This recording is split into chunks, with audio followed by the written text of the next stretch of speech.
Good Tuesday morning to you. So how did yesterday go for you? Did you take even a little bit of my advice and just get the lay of the land first? See what the most important things are that you need to get done this week. I know you have a list of if you're a little like me, you have a list of things to do longer than so much longer than your arm. I know, I get it, and that can be overwhelming. And I have a book that I don't have a book, and we're talking about a book this week that attempts to address that. And we're looking at what the person says. More on that in a moment. Who am I? I am Kitty Andrews with DeclutterTheBrain.com, helping overwhelmed procrastinators with personalized decluttering solutions so that they can thrive in a calm and productive environment for life. I am known as the one lady after all, and so maybe if this sounds like, wow, personalized decluttering solutions, yes, okay, you just hold that thought and we will give you your next, how many, Susan? One step to take. In about 4 minutes from now, as I say, okay, so what is this magic book? Eat That Frog by Tracy. This came out in the mid-90s, and I actually didn't read it until, about 3 years ago. And I found it interesting because the subtitle is 21 Great Ways to Stop Procrastinating and Get More Done in Less Time.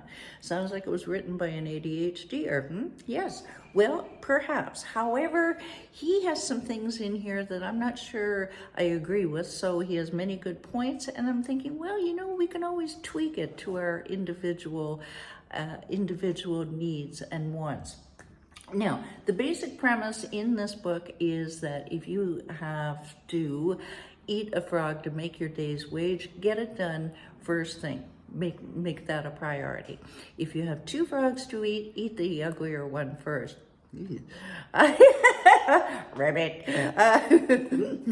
Now, that may not always be possible because, especially if you happen to have traits of ADHD, you may not. You may have a difficult, what is for you a difficult task that it doesn't work for that time in the morning. For example, creative work. I can't create my way out of a paper bag at 7 a.m. I can't. I can do rote work, like putting together the newsletter and content. I can do that till the cows come home. I cannot do content in the afternoon. I can do creative in the afternoon. So what you want to do is figure out what works for your brain. You may want to do a little bit of the difficult thing in the morning and come back to it later on in the day, because your brain has circadian rhythms, just like your body. What he does say, though, is, which I really agree a lot on, is he says make a decision as to make a decision that you are going to prioritize things, and now we're going to figure out how to get it done.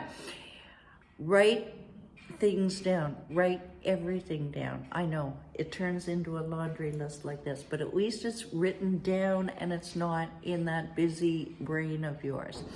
You may want to consider deadlines.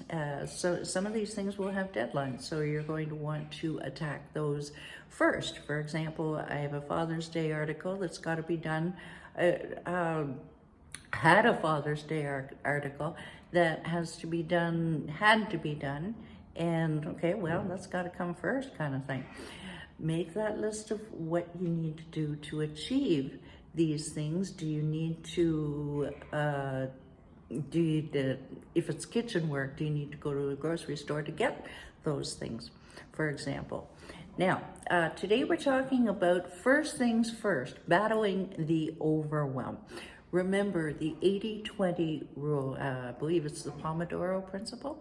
where 80% of your results will come from 20% of your efforts. Now, not being a math whiz, this has always kind of eluded me, but it does make sense that a lot of what you do is not necessary.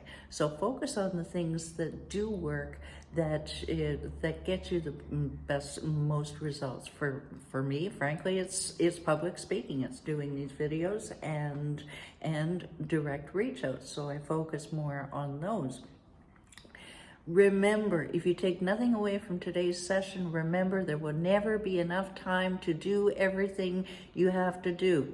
This is why, and so don't beat yourself up about it. I'm going to repeat that because it's very important. There will never be enough time to do everything you have to do, so do not beat yourself up about it. Tomorrow, we're talking more about narrowing it down.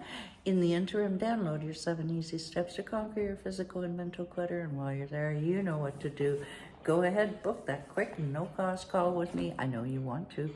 And we will talk about how we could work together to get rid of all of your physical and mental clutter so that you can flourish, which is what you deserve to do for life.